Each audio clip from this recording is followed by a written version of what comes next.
நான் அறிந்த ஆரோக்கியத்தில் உங்களுடன் இணைவது லதா ராணி. கமெண்ட்ஸ் ஒன்று அனுப்பிச்சிருக்காங்க, அதுக்கு நம்ம பதில் சொல்லிடலாம். நல்ல கமெண்ட்ஸ், அருமையான கமெண்ட்ஸு. என்னன்னு பார்த்தீங்கன்னா, 19 வருடங்களாக நோயில் வருந்தி உள்ளீர்கள். தொடர்ந்து உங்கள் கணவர், அம்மா, பிள்ளைகள் என அனைவரும் நோயில் இருந்துள்ளனர். இந்த அனைத்து மனத்தாங்களும் நீங்கள் தயார் செய்யும் அந்த சத்துமாவில் பிரதிபலிக்குமா என்று சொல்லுமாறு தாழ்மையுடன் கேட்டுக்கொள்கிறேன் அப்படின்னு கேட்டிருக்காங்க. ஸோ இதுக்கு என்ன பதில் சொல்லலாம் அப்படின்னா, அதாவது என்னுடைய இப்போ சமைக்கும்போது நம்ம என்ன மனநிலையோட சமைக்கிறோமோ அந்த மனநிலை, நம்மளுடைய உடல்நிலை எல்லாமே அந்த உணவுல பிரதிபலிக்கும் அப்படிங்கிறது நிறைய பேர்த்துக்கு ஒரு தெரிஞ்ச ஒரு விஷயம். அவங்க கேட்டிருக்கிறது என்னன்னா, நம்ம இத்தனை கஷ்டங்கள் நமக்குள்ள இருக்கு இல்லைங்களா, இந்த கஷ்டங்கள்லாம் அந்த நம்ம ப்ரிப்பேர் செய்கிறோம் இல்லைங்களா. நான் கிட்டத்தட்ட பார்த்தீங்கன்னா இப்போ ஒரு 4 மாவு எக்ஸ்ட்ரா ப்ரிப்பேர் பண்ணியிருக்கேன். ஸோ இதிலெல்லாம் நம்ம சிந்தனைகள், கவலைகள், வேதனைகள் அந்த மாவுக்குள்ளே பிரதிபலிச்சதுன்னா அந்த மாவை வாங்கி சாப்பிட்றவங்களுக்கும் சேம் அதே நிலை. அவங்களுக்கு நோய் இல்லைன்னா கூட நோய் வர்றதுக்கு நிறைய வாய்ப்புகள் இருக்குது, அதுதான் உண்மை. அதைத்தான் அவங்க கேட்டிருக்கிறாங்க. இதுக்கு ஒரு சிம்பிள் எக்ஸாம்பிள் எடுத்துக்கிட்டோம் அப்படின்னு கேட்டிங்கன்னா, நான் போய் பயிற்சியெலாம் கற்றுக்கிட்டு வந்துட்டு நான் ஒரு நல்ல மனநிலையோடு இதை செய்யறதுனால தான் நான் ரெடி ஆகிருக்கேன். இப்போது அங்கே பயிற்சிக்கு போய் கற்றுக்கிட்டு வந்து, பயிற்சிக்கு போகிறதுக்கு முன்னாடி நான் நோயில் தான் இருந்தேன், மனக்கவலைகள் இருந்தது. இது யார் வீட்டை சாபமோ இல்லை நான் என்ன பாவம் செஞ்சனோ அது எல்லாமே எனக்குள்ளே இருந்தது தான். அப்புறம் அங்கே போய் அந்த பயிற்சியெல்லாம் கற்றுக்கிட்டு வந்ததுக்கப்புறம் நம்மளுடைய, ஏன்னா இந்த மூச்சு பயிற்சியிலேயே நம்மளுடைய எல்லா மனக்கவலைகளுக்கும் ஒரு தீர்வு கிடைச்சிருது. ஸோ நம்ம இந்த 7 மூச்சு பயிற்சியும் நம்ம கற்று முடிக்கும்போது நமக்குள்ள 7 லேயர் ஆஃப் பாசிட்டிவிட்டி நமக்கு கிடைச்சிருது.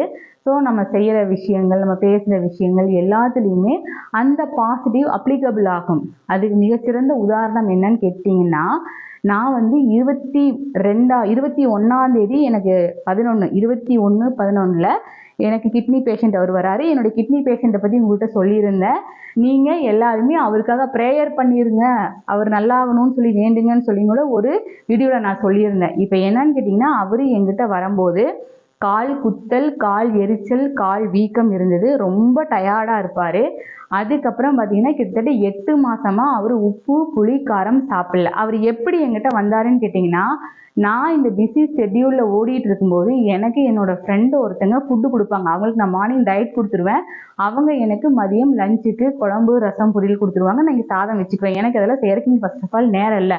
அப்படி தான் அந்த லாஸ்ட் 3 மந்த்ஸ் நான் ஓடிட்டு இருந்தேன். ஏன்னா மாவு ப்ரிப்பேர் பண்ணணும், கிளாஸ் எடுக்கணும் அப்படிங்கும்போது எனக்கு டைம் இல்லைங்கும்போது அவங்கக்கிட்ட நான் ஃபுட் வாங்கிட்டு இருந்தேன். அப்படி இருக்கிற பட்சத்தில் அவங்க என்ன சொன்னாங்கன்னா, நீ இந்த மார்னிங் டயட் ஃபுட்டு நீ ரெடி பண்ணுறீல்ல, ஸோ இவரை நான் உனக்கு கொடுக்குறேன், நீ இவருக்கு டயட் ஃபுட்டு கொடு அப்படின்னு சொல்லும்போது, சரிங்க ஒரு 2 நாள் அவர் வரட்டும்னு சொல்லிட்டு நான் அவருக்கு கிளாஸும் எடுத்து ஒரு 2 நாள் அவருக்கு நான் டயட் ஃபுட்டும் கொடுத்தேன். அதுக்கப்புறம் பார்த்தீங்கன்னா என்னால் முடியல. அவருக்கு என்ன சூடாக கொடுக்கணும், காலையில் செஞ்சு நாங்கள் தான் கொண்டு போய் கொடுக்கணும், மத்தியானமும் நாங்கள் தான் கொண்டு போய் கொடுக்கணும், சாயந்தரம் நைட்டும் நாங்கள் தான் கொண்டு போய் கொடுக்கணும் போது இந்த 2 நாளில் நான் ரொம்ப டயர்டாகிட்டேன். அதுக்கப்புறம் அக்கா நீங்கள் எனக்கு இப்படி வேண்டாம், நீங்களே எடுத்துக்கங்கன்னு சொல்லலான்னு சொல்லிட்டு நான் அவங்க வீட்டுக்கு போகிற வழியில், இதை நம்புறவங்க நம்புங்க, இல்லாட்டியும் என்ன எதை சொன்னாலும் நான் ஏற்றுக்கிறேன். அதை பற்றி நான் இது பண்ணல. ஏன்னா இந்த இயற்கை பிரபஞ்சம் இறைவன் இந்த டைட்டில் கொடுத்ததே நான் ஒரு ரீசன் சொல்லியிருக்கேன். ஸோ அவங்க வீட்டுக்கு போகிற வழியில் ஒரு யூட்டர்ன் பண்ணி தான் அவங்க வீட்டுக்கு போனேன். அந்த யூட்டர்ன் பண்ணி முடித்த உடனேயே எனக்கு காமிச்சது என்னன்னு கேட்டிங்கன்னா, ஒரு மெடிக்கல் காலேஜ் ஸ்டூடெண்ட்ஸ் நிறைய பேர்த்த காமிக்கிறாங்க. அதுக்கப்புறம் இந்த ஃபோனை கட் பண்ணு. அதுக்கப்புறம் பார்த்துட்டிங்க அப்படின்னா ட்ரைனிங் சென்டர் காமிக்கிறாங்க. ட்ரைனிங் சென்டருக்கு அப்புறம் எனக்கு என்ன காமிக்கிறாங்கன்னு கேட்டிங்கன்னா, இவர் என்னுடைய கிட்னி பேஷண்ட் இருக்கார் இல்லைங்களா, அவருடைய முகத்தை மட்டும் காமிக்கிறாங்க. அப்போ எனக்கு என்னன்னா, இப்போது நான் நிறைய கற்றுக்கிட்டு வந்ததை இப்போ ஒரு மெடிக்கல் எம்பிபிஎஸ் முடிச்சிட்டாங்கன்னு வைங்களேன், அவங்க போய் நீங்கள் யாராவது எனக்கு ட்ரைனிங்க்கு ஒரு பேஷண்ட் கொடுங்கன்னா, யாராவது இவங்க ட்ரைனிங் முடிச்சிருக்காங்கன்னு சொல்லிட்டு முன் வந்து அவங்க உடம்பு கொடுப்பாங்களா? அது கஷ்டம். அப்போ அதனால தான் கவர்மெண்ட் ஹாஸ்பிட்டலுக்கு அவங்கள அனுப்பிச்சி வைக்கிறாங்க. ஆனால் நான் என்ன நினச்சிட்டேன்னா, என்னுடைய பயிற்சிக்கு இறைவன் தானா ஒருத்தரை கொடுக்குறாரு அப்படின்னு நினச்சிட்டு, இனி என்ன கஷ்டம் வந்தாலும் அவரை ரெடி பண்ணிடணும், நம்ம கஷ்டப்பட்டு நம்ம எல்லா வேலையும் செஞ்சு போட்டு அந்த அக்காங்க வீட்டுக்கு போய் நான் சொல்லாமே திரும்பி வந்துட்டேன். வந்து அடுத்த நாள்ல இருந்து அவருக்கு ஃபுட்டு கொடுக்க ஆரம்பித்தேன். இப்போ என்னன்னு கேட்டிங்கன்னா, அந்த 4 மணிக்கு நான் எந்திரிச்சு 4:45 5 மணிக்கு நான் ப்ரேயருக்கு மேலே போவேன்னு சொல்லுவேன் இல்லைங்களா, அங்கே ஒரு 3/4 மணி நேரம் நான் வந்து மூச்சு பயிற்சி செய்வேன்னு சொல்லுவேன் இல்லைங்களா, அந்த பயிற்சியில் நான் வந்து இவருடைய பேரை சொல்லி இவருக்கு சீக்கிரமாக குணமாகணும் அப்படின்னு நான் சொல்லிகிட்டே இருந்தேன். இப்போ இந்த 19 வருடம் இந்த கமெண்ட்ஸை கேட்டவங்க யாரு என்னன்னு எனக்கு தெரியாது. ஆனால் என் வீட்லேயே, ஏன்னா இது நியூ எனக்கு. அப்போ என்னுடைய பெரிய பையன் என்ன சொன்னான்னா, அவன் வந்து கணைய வியாதியில் கஷ்டப்பட்டுட்டு இருக்கும்போது ஒரு டச் டாக்டர்கிட்ட நாங்கள் கூட்டிகிட்டு போனோம். அந்த டச் டாக்டர் சும்மா இப்படி தொட்டு மட்டும் பார்த்துட்டு நீங்கள் போங்கன்றுவார். தொடர்ந்து 4 முறை அவர்கிட்ட போய் ஒன்றும் ஆகாமல் பையனுக்கு ரொம்ப பெயின் ஆகி ரொம்ப கஷ்டப்பட்டு அதுக்கப்புறம் ரொம்ப கஷ்டப்பட்டுட்டான். அதுக்கப்புறம் கொண்டு போய் 3 மாதம் அட்மிட் வேற ஒரு ஹாஸ்பிட்டலில் வச்சு நம்ம பார்த்தோம்.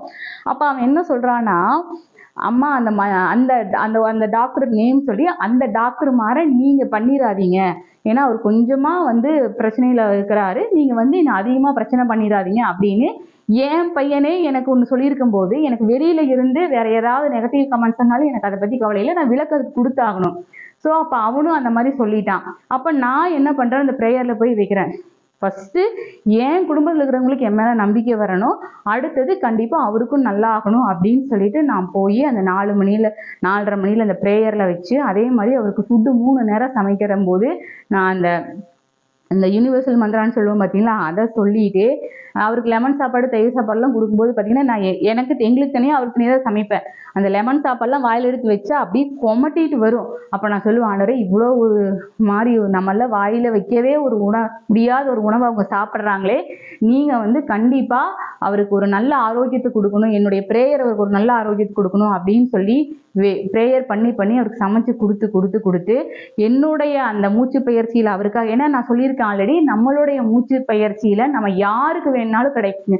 அவங்க குணம் அவங்க என்ன வேணாலும் நடக்கலாம், நல்லதுதான் நடக்கானா அப்போ நடக்கும்னு சொல்லி அதில் எல்லா ப்ரேயர்லையும் அவரை வச்சு, இப்போ என்னன்னு கேட்டிங்கன்னா, அவரும் கரெக்டாக நான் சொன்ன அத்தனை பயிற்சியும் அவர் இண்டிவிஜுவல் பர்சன், அதனால் அவருக்கு எந்த காலையில் ஸ்கூலுக்கு போகணும் மத்தியானம் அதெல்லாம் எதுவுமே இல்லாமல் அவரும் கரெக்டாக எல்லா பயிற்சியும் செஞ்சு என்னன்னு கேட்டிங்கன்னா, வித்தின் 25 days, அதாவது 21ஆம் தேதி எங்கிட்ட பயிற்சி எடுக்கிறாரு. அதே 24ஆம் தேதியில் அந்த கிறிஸ்மஸ் லீவுக்கு அவர் ஊருக்கு போகிறாரு. அவங்க ஊருக்கு போகும்போது அவங்க வீட்டில் என்ன அந்த உப்பு புளி காரத்தோடு சாப்பிட்றாரோ அதே உப்பு புளி காரத்தோடு சாப்பிட ஆரம்பிச்சிட்டாரு. அதுக்கு முன்னாடியே அவருக்கு கால் வீக்கம், கால் எரிச்சல், கால் குத்தல் எல்லாமே நின்றுச்சு. ஸோ வித்தின் எ மந்த் நான் அவர்கிட்ட சொல்லியிருந்தேன், சார் நீங்கள் 2 மாதத்தில் ரெடி ஆயிடுவீங்க அப்படின்னு நான் சொன்னேன். ஆனால் 1 monthலேயே எங்கிட்ட வந்த கிட்னி பேஷண்ட் அவருடைய பிரச்சனை, அவருடைய வலி, அவருடைய தூக்கமின்மை, டயர்டு எல்லாம் நீங்கி அவர் ரெடி ஆகிட்டாரு. இது எதுக்கு நான் இவ்வளோ விளக்கமாக நீங்கள் சொல்கிறேன்னு கேட்டிங்கன்னா, கண்டிப்பாக எனக்குள்ள நெகட்டிவ் தாட்ஸ் எல்லாமே இருந்தது.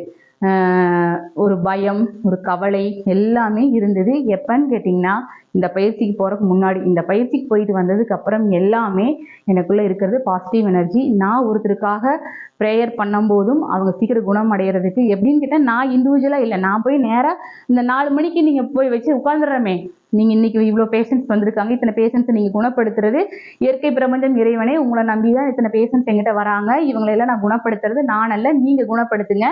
அவங்களுக்கு வந்து நான் சொல்கிற பயிற்சியெல்லாம் செய்கிறதுக்கு தடைகள் வராமல் நீங்கள் பார்த்துக்குங்க, அவங்க அத்தனை பயிற்சியும் சரியாக செய்யக்கூடிய அளவுக்கு அவங்களுக்கு சக்தியை கொடுங்க, பொருளாதாரத்தை கொடுங்க அப்படின்னு சொல்லி நம்ம போய் அந்த மூச்சு பயிற்சியில் நம்ம ப்ரேயர் வச்சிடுறோம்.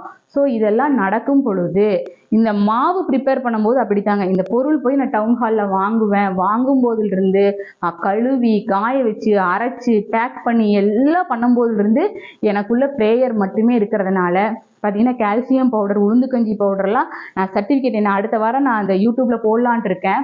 சர்டிஃபிகேட்க்கு கொடுத்துருந்தேன், நியூட்ரிஷன் சர்டிஃபிகேட் கொடுத்துருந்தேன். அதில் அந்த சென்டரில் இருக்க அந்த லேடி சொன்னாங்க, உளுந்து கஞ்சி மாவில் சூப்பருங்க. அதில் அவ்வளோ அந்த நான் உங்களுக்கு அந்த என்னென்ன இருக்குங்கிறத சொல்கிறேன். அவ்வளோ சத்து அதிகமாக நிறைஞ்சிருக்கு அப்படின்னு சொன்னாங்க. இதெல்லாம் எப்படின்னா நம்ம முழுக்க முழுக்க இது வந்து ஒரு மருந்தாக மாறணும்னு சொல்லி நம்மளுடைய ஆள் மனதிலேருந்து ப்ரேயர் வைக்கிறதுனால அது எல்லாமே மருந்தாக தான் இருக்குது. இதை சாப்பிட்றவங்க யாருக்கும் அணு அளவும் கூட இதனால் எந்த தொந்தரவும் வராது. ஸோ இது என்னுடைய ப்ரேயர் இதில் முழுக்க முழுக்க இருக்குது. நீங்களும் எங்கிட்ட வரும்போது நான் சொல்லித்தர எல்லாத்தையுமே நீங்களும் செய்யும்போது நீங்களும் சீக்கிரமாக ரெடி ஆகுவீங்க. ஸோ எங்கிட்ட எந்த எங்கிட்ட இருந்த எல்லா நெகட்டிவ் எனர்ஜியும் போயிருச்சு. நான் செய்கிற அனைத்து பொருளும் பாசிட்டிவ் எனர்ஜியோட தான் இருக்குது. நானும் பாசிட்டிவ் எனர்ஜியோட தான் இருக்கிறேன். நம்புறவங்க எங்கிட்ட வாங்க, பயிற்சியில் கலந்து கொள்ளுங்க. நான் இருக்கிற ஆரோக்கியத்தோட எங்கிட்ட வரவங்களும் என்னுடைய இந்த ஒரு 102 வீடியோஸ் போட்டிருக்கேன், அதிலெல்லாம் பார்த்து நீங்கள் பலன் பெறணும்னு கேட்டுக்கிறேன். நன்றி, வணக்கம்.